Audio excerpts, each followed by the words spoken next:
Hi, my name is April Schendel, and I have prepared a little presentation to talk about my revisions to our teaching unit. So I'm going to go ahead and share screen. Hope everything works out here.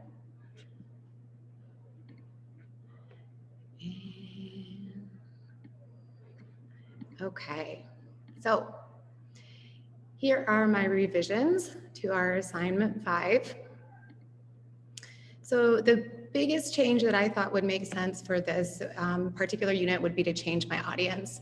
I had originally designed this lesson for a level 3 class, but I have second thoughts and realize now that level 4 is definitely the place to do this lesson at this time of year, mostly due to the fact that these would be advanced Spanish speakers. My rationale is that the advanced grammar that I have included would actually serve better as a review of level 3 content as opposed to mostly new content in level 3. And again, I thought that it was important to include this lesson at this time of the year because it would correspond with Hispanic Heritage Month. And the cultural part of my lesson was all about the influence of Spanish language and culture in the United States. And I thought that the time of year was definitely important and to keep it relevant and accurate and topical. So one of our questions was, how do the tasks yield appropriate evidence of the identified understandings? So something that made sense was that students would provide concrete examples of Spanish language and culture and the influence of it in the United States. So some of the things that they would be learning would be about the demographics of the Hispanic population, which would show me that they understand the importance of the influence. Some influential figures from popular culture like music, television, or movies, or even politicians, or Sonia Sotomayor, who is a Supreme Court justice.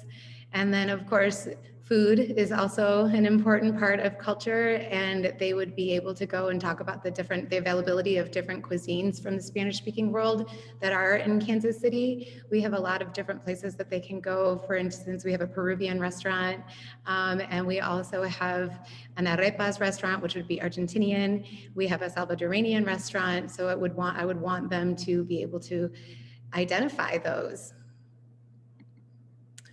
As far as these tasks and their involving of complex real-world application of the identified knowledge, skills, and understandings, recognizing the presence and influence of the Spanish language and culture is a part of their everyday lives. And so that to me is something that is a real-world application.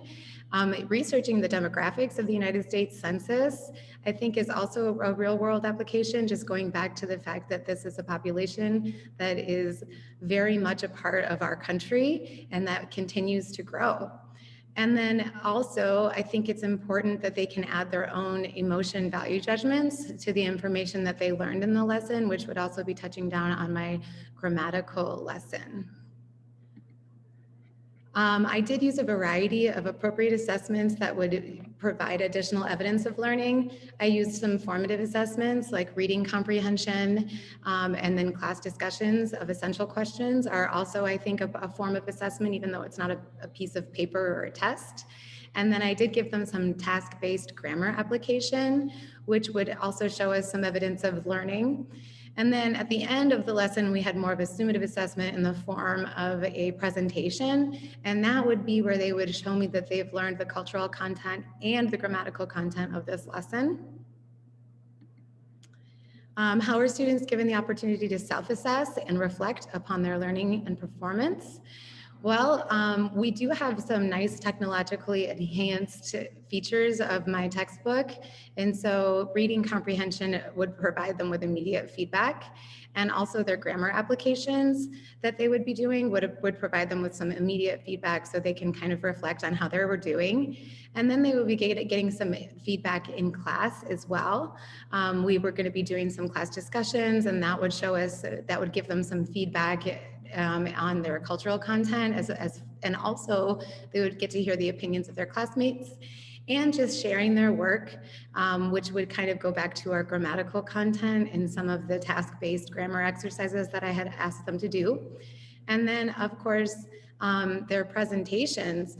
I like the idea that these were going to be student-centered, meaning that they had the opportunity to pick what part of the influence of Spanish language and culture they wanted to kind of hone in on and do a little bit more digging on. And I did like the fact that this was going to be an integration of our cultural and grammatical content for this lesson. So keeping all of that in mind, I think there were other things that I could have done. I could have changed my grammar, but I decided in the end that the better way to go about this to kind of keep my lesson intact would be to change the audience. So that would be the way that I would change this. So thank you so much.